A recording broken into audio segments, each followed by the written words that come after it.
जरा सोचिए, 10,000 ईसा पूर्व का समय। आज हम उत्तरी अफ्रीका को जिस तरह एक सूखे बंजर रेगिस्तान के रूप में देखते हैं, ये वैसा बिल्कुल नहीं था। ये एक हरा भरा, जीवन से भरा इलाका था जहाँ खानाबदोश शिकारी घुमा करते थे। लेकिन फिर एक भयानक जलवायु परिवर्तन हुआ। वो हरियाणी तेजी से चिलचिलाती रेत में बदलने लगी। जीवन को बचाने की एक बेतहाशा जद्दोजहद शुरू हुई, जिसने इंसानों को मजबूर कर दिया कि वे एक जीवनदायिनी नदी यानी नील नदी की ओर बढ़ें। आज के इस विश्लेषण में हम बिल्कुल गहराई में उतरने वाले हैं। हम बात करेंगे मानव इतिहास की सबसे विस्मयकारी महागाथा की, एक ऐसी सभ्यता की जिसने दुनिया को हमेशा के लिए बदल कर रख दिया। इस कहानी का विशाल पैमाना ही अपने आप में आपके रोंगटे खड़े कर देने वाला है। हम यहाँ सिर्फ कुछ सदियों की बात नहीं कर रहे हैं, हम एक ऐसी सभ्यता को देख रहे हैं जिसने भयंकर बाढ़, अकाल और क्रूर विदेशी आक्रमणों का सामना किया और फिर भी पूरे 30 निरंतर सदियों तक अपना अस्तित्व बचाए रखा। जी हाँ, 3000 साल। मानव इतिहास में ये पैमाना बेहद दुर्लभ है। ये सिर्फ पिरामिडों या ममियों की कहानी भर नहीं है, ये चरम संघर्ष और इंसान के कभी हार न मानने वाले जज्बे की एक अविश्वसनीय गाथा है। प्राचीन मिस्र वासियों के लिए ये दुनिया दो ताकतों के बीच चल रहा एक अनंत युद्ध थी। एक तरफ थी नील नदी, जिसका नीला, शांत और अनुमानित जल व्यवस्था और जीवन का प्रतीक था, और दूसरी तरफ चिलचिल्लाती लाल रेत का विशाल रेगिस्तान, जो अराजकता यानी केओस का साक्षात रूप था। इसी के बीच आता है माआत का सिद्धांत, ब्रह्मांडीय संतुलन, और एक फ़ैरो यानी उनके राजा का सबसे बड़ा, सबसे पवित्र कर्तव्य यही था कि वो किसी भी कीमत पर इस ब्रह्मांडीय संतुलन को टूटने ना दे। अध्याय 1, एक नई सभ्यता का जन्म। 3100 ईसा पूर्व के आते आते सब कुछ बदल गया। राजा नारमेर ने एक नाटकीय सैन्य अभियान के जरिए ऊपरी और निचले मिस्र को एक साम्राज्य में पिरो दिया। ओल्ड किंगडम के इस दौर में एक विश्वास बहुत गहरा हो गया था कि फ़ैरो केवल राजा नहीं है, वे धरती पर चलते फिरते भगवान हैं। और जाहिर है, मृत्यु के बाद उन्हें वापस देवताओं से जुड़ने के लिए एक ब्रह्मांडीय लॉन्चपैड की जरूरत थी। शुरुआत हुई साधारण मिट्टी की ईंटों के मस्तबा से, फिर इम्होटेप ने दुनिया का पहला क्रांतिकारी पत्थर का स्टेप पिरामिड बनाया, और आखिरकार ये सिलसिला गीज़ा के उन लुभावने विशालकाय पिरामिडों तक जा पहुंचा जो आज भी हमें हैरान करते हैं। 23 लाख।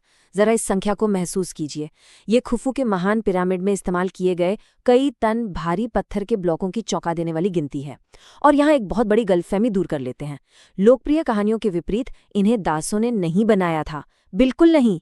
ये नील नदी की बाढ़ के मौसम में कुशल किसानों द्वारा किया गया एक अद्भुत तार्किक और लॉजिस्टिकल चमत्कार था। ये हमें दिखाता है कि जब कोई समाज एक सामान्य लक्ष्य के लिए पूरी तरह एकजुट हो जाए तो वह सचमुच पहाड़ भी हिला सकता है। अध्याय 2, अराजकता और पुनर्जन्म। लेकिन कोई भी व्यवस्था हमेशा के लिए नहीं टिकती। 2200 ईसा पूर्व में एक ऐसा भयानक जलवायु परिवर्तन हुआ जिसने सब कुछ पलट दिया। नील नदी, जो उनकी जीवन रेखा थी, सूखने लगी, अकाल पड़ा, और प्रकृति के इस क्रूर प्रकोप के सामने ओल्ड किंगडम ताश के पत्तों की तरह बिखर गया।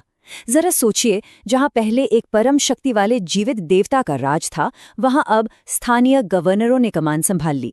लोग भूखों मर रहे थे, और इन स्थानीय नेताओं ने रोटी बांटकर खुद को रक्षक के रूप में स्थापित किया।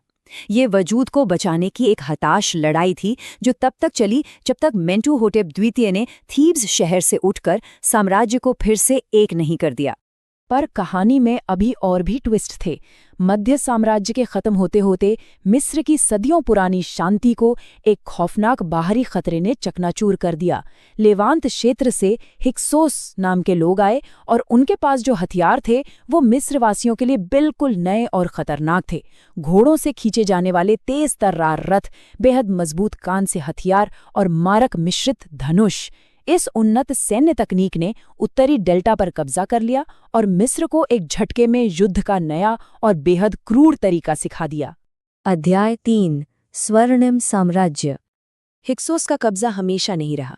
राजा आमोस प्रथम ने एक महाकाव्य जैसी वापसी की, दुश्मनों को खदेड़ बाहर किया और नींव रखी न्यू किंगडम की। और इस दौर में हमें दो बिल्कुल अलग लेकिन बेहद शानदार नेतृत्व देखने को मिले। एक तरफ थे थुटमोस तृतीय, जिन्होंने 17 आक्रामक सैन्य अभियानों के साथ साम्राज्य की सीमाएं फैला दी, मैगिडो में अपनी खतरनाक रणनीतियों से दुश्मनों के होश उड़ा दिए। वहीं दूसरी तरफ थीं हतशेपसुत, जो मिस्र की सबसे सफल महिला फ़ेरो बनी। उन्होंने युद्ध का रास्ता नहीं चुना, बल्कि शांति, कूटनीति और पुंट के साहसिक व्यापारिक अभियानों से मिस्र को अभूतपूर्व आर्थिक समृद्धि के शिखर पर पहुंचा दिया। अध्याय 4 विधर्मी राजा और महान शासक। इस विशाल साम्राज्य के बीचों बीच एक ऐसा ड्रामा शुरू हुआ जिसने पूरी मिस्र सभ्यता को हिलाकर रख दिया। फ़ेरो अखिनातेन और रानी नेफर्टिटी ने कुछ ऐसा किया जो उस समय किसी ने सोचा भी नहीं था। उन्होंने सदियों पुराने पारंपरिक देवताओं को सीधे तौर पर खारिज कर दिया। उन्होंने कहा कि अब से सिर्फ एक ही देवता की पूजा होगी, सूर्य चक्र, एटेन। रातों रात अंधेरे मिस्रीय मंदिरों की जगह धूप से नहाए खुले मंदिर बन गए। कला के कड़े नियम टूट गए और वो बेहद प्राकृतिक हो गई। लेकिन राजा के इस जुनूनी धार्मिक प्रयोग ने एक भारी कीमत वसूली। साम्राज्य की सेना कमजोर पड़ गई और बाहरी दुश्मनों के लिए दरवाजे खुल गए। और उस अस्थिरता के धुएं से उभरता है इतिहास का सबसे बड़ा, सबसे भव्य व्यक्तित्व, रामेसिस द्वितीय, जिसे दुनिया महान रमेसिस के नाम से जानती है। पूरे 66 वर्षों का अविश्वसनीय शासनकाल, 100 से अधिक बच्चे और अबू सिम्बल जैसे विशाल पहाड़ काट कर बनाए गए मंदिर। रामेसिस सिर्फ एक साम्राज्य नहीं चला रहे थे, वो अपनी अमरता सुनिश्चित कर रहे थे। उन्होंने पूरे मिस्र में अपनी छवि इतनी गहराई से उकेरी कि समय भी उसे मिटा ना सके। उन्होंने ही दुनिया की पहली दर्ज शांति संधि भी की थी। वो सच में खुद को एक जीती जागती किंवदंती बना रहे थे। मैं अकेला था, मेरे पीछे कोई सेना नहीं थी। मैंने उन्हें उखाड़ फेंका, उनके खून में मौत के घाट उतार दिया। जरा इस लाइन के पीछे के कॉन्फिडेंस को देखिए।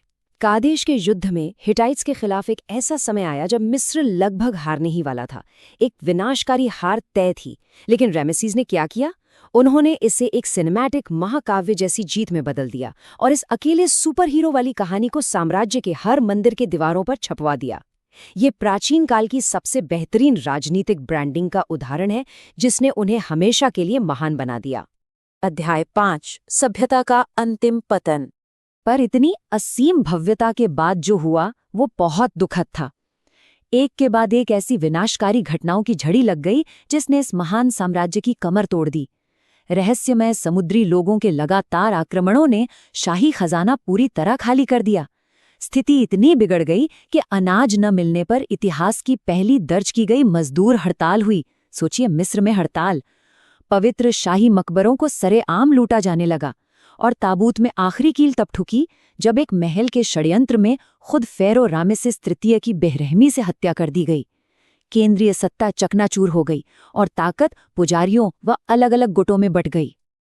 अब तक जो मिस्र दुनिया पर राज करता था, वो खुद एक वैश्विक युद्ध क्षेत्र बन चुका था।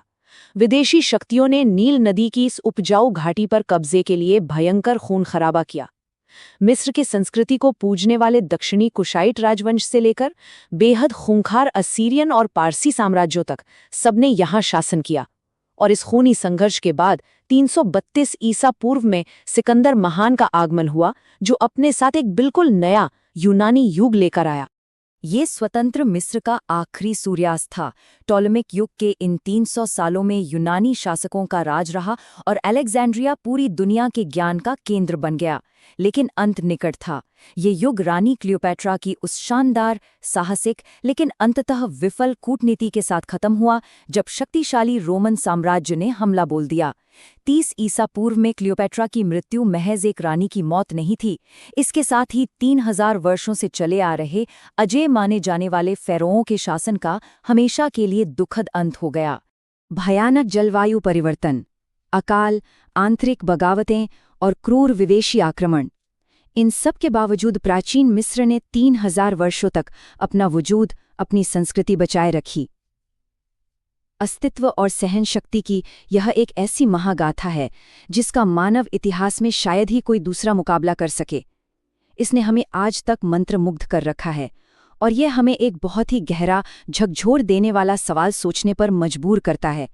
क्या हमारी आज की ये चमचमाती आधुनिक सभ्यता अपनी तमाम तकनीक के बावजूद कभी भी इस 30 शताब्दी के अस्तित्व की बराबरी कर पाएगी? सोचिएगा जरूर।